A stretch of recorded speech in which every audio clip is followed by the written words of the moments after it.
Okay, testing 1, 2, 3, 4. We'll see if this mic, oops, is working. It looks like it is. I guess y'all can hear me. This is Frank Fry, the Gaming Geezer, coming to you live and direct from Gainesville, Florida on a Tuesday afternoon after the Labor Day weekend, which I guess marks the official end of summer. So I've been told. Anyway, what I want to talk about today, though, is something a lot more serious than the official end of summer. It seems like recently a lot of geekdom, nerddom has been erupting in outrage over various and sundry things, most of which I personally don't think are worth it, but we're going to get into that. The latest one is Chuck Wendig, and I have had the privilege of meeting Chuck just briefly, but he's a very good writer, very good guy. I like a lot of his Facebook posts, stuff like that. And he has written the new Star Wars novel, the one that is part of Episode 7 of the new Star Wars movie. Now, I'm going to be a little background as far as I understand it.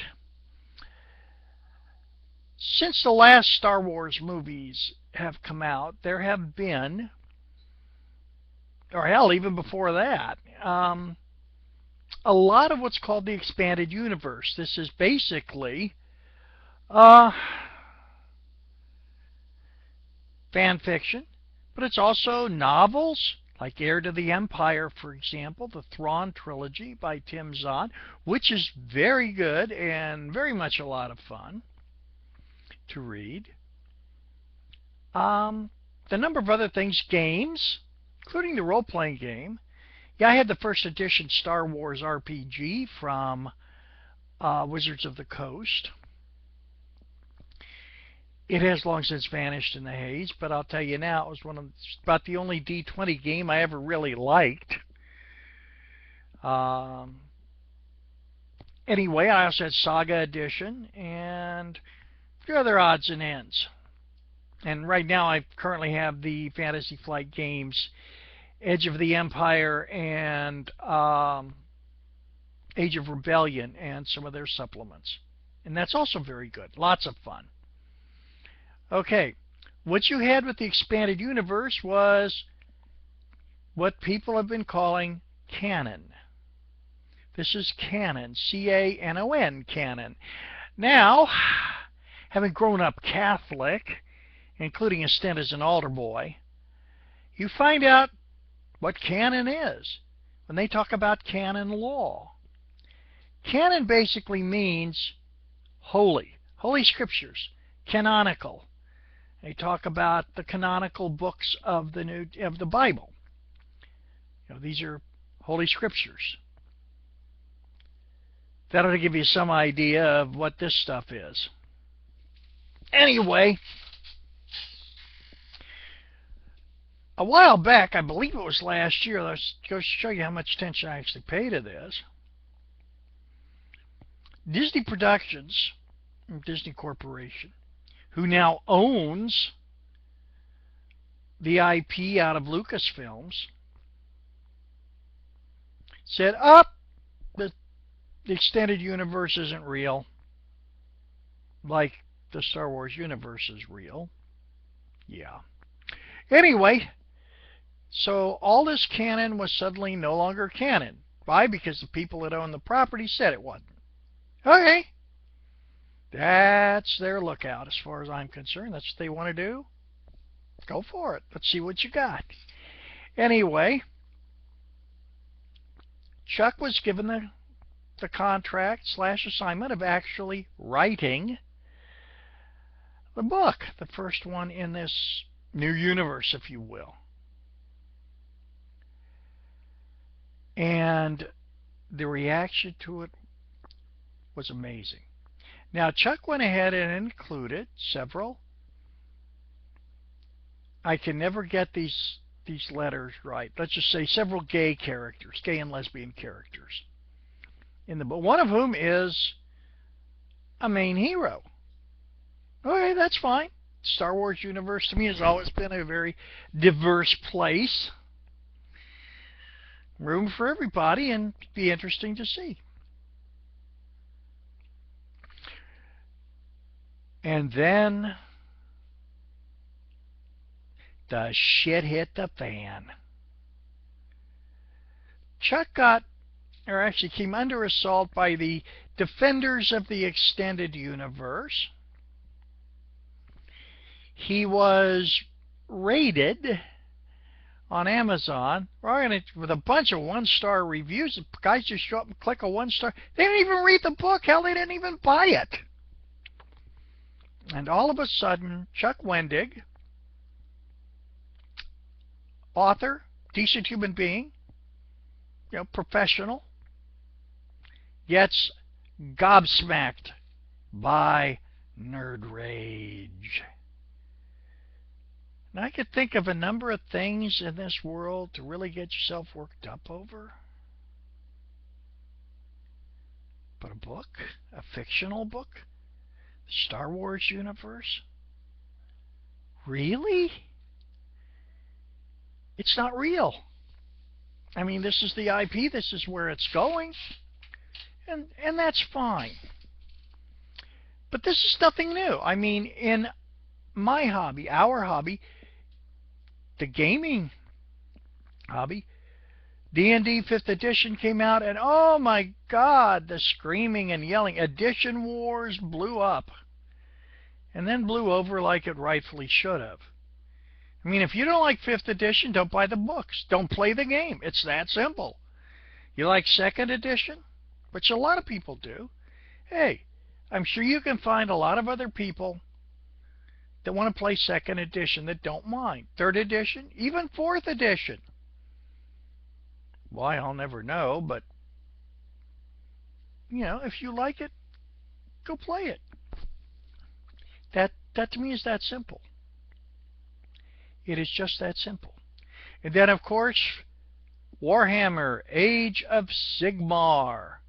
My God, we had one guy burning his entire Warhammer collection, carrying on about he had been stabbed in the back. I just, really? Wow. Me, if I decided I was going to bail, I'd say, wonder how much I get on eBay for all this stuff. Or maybe I could give it to somebody. That's what I did when I got out of Warhammer 40K years and years and years ago. Been at least 20, maybe longer. What did I do with my Cadian army? I gave it to a friend of mine. Said, here, all yours. I don't want them anymore. Probably could have sold them, but the idea being is, if you don't like it,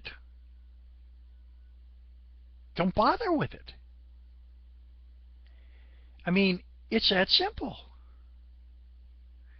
People yelling about censorship and carrying on about First Amendment rights. And, well, I tell you, from what I have read. Oh, and you're wondering how this connects? Okay, well, I guess I should connect it up. But the Nerdrage talks about, this, that, and the other, and Disney's the evil empire, and oh, come on. Enough. Quit throwing a hissy fit. If you don't like it, don't play the game. Don't buy it. Don't read it. Nobody's forcing you. That's just it. And in conclusion, I would like to give you my flat-out statement on the First Amendment. From what I understand, from what I see, from the legal precedents that have been handed down, what the First Amendment guarantees you is that the government cannot restrict what you say. Doesn't mean that your employer can't restrict what you say. Yes, they most certainly can. They can fire your sorry ass if they don't like what you're spewing out. That's the way it goes. It's not a free speech issue. Yeah. It also does not guarantee you a platform. Nobody has to give you a platform on which to spew. Unless it's a public place, then you can go ahead and take off all you want.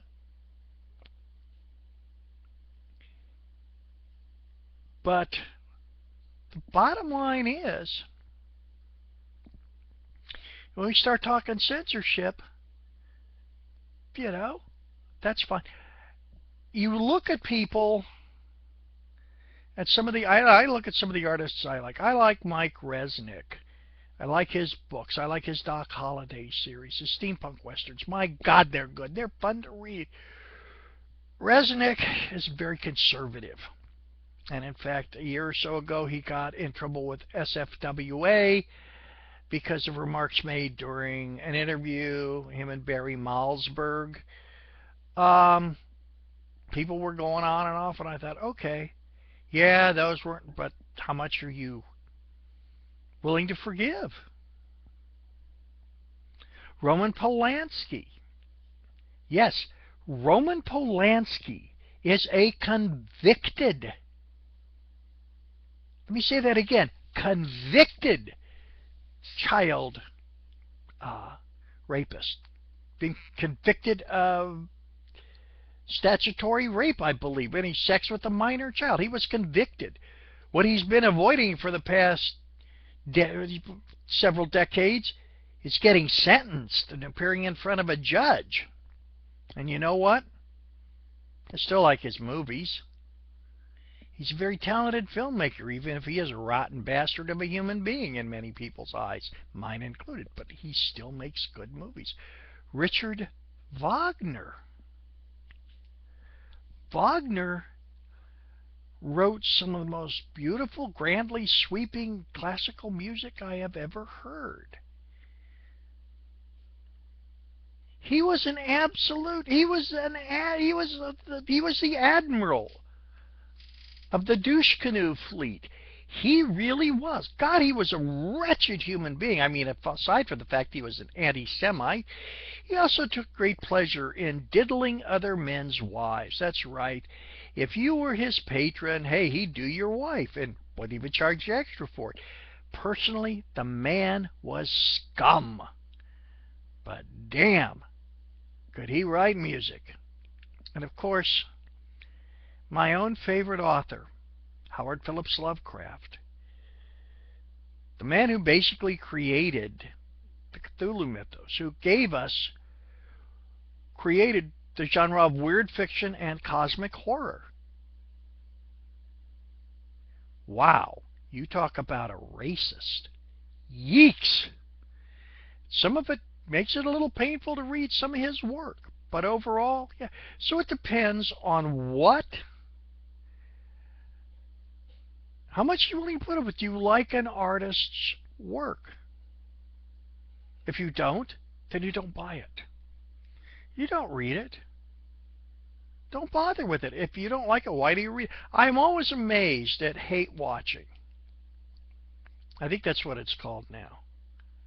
If you don't like a show, well, if I don't like the show, rather, I'm not going to hate watch it. I'm going to turn it off. I'm going to change the channel or just turn the set off and find something else to do with my time. Isn't that amazing? That is indeed. Okay, that's my ramblings, I guess, and I hope people listen to this and like it. But for me, the whole thing is simple. Get off the hate train. You know, if you don't like something, then don't buy it. Don't read it. You know? We have better things to do with our time, like living our lives, enjoying existence, having fun, being creative. Why you want to go and hate? Never could figure that one out. Okay, well, I will talk to you all later. I want you to have a good day, and remember, have fun and play games.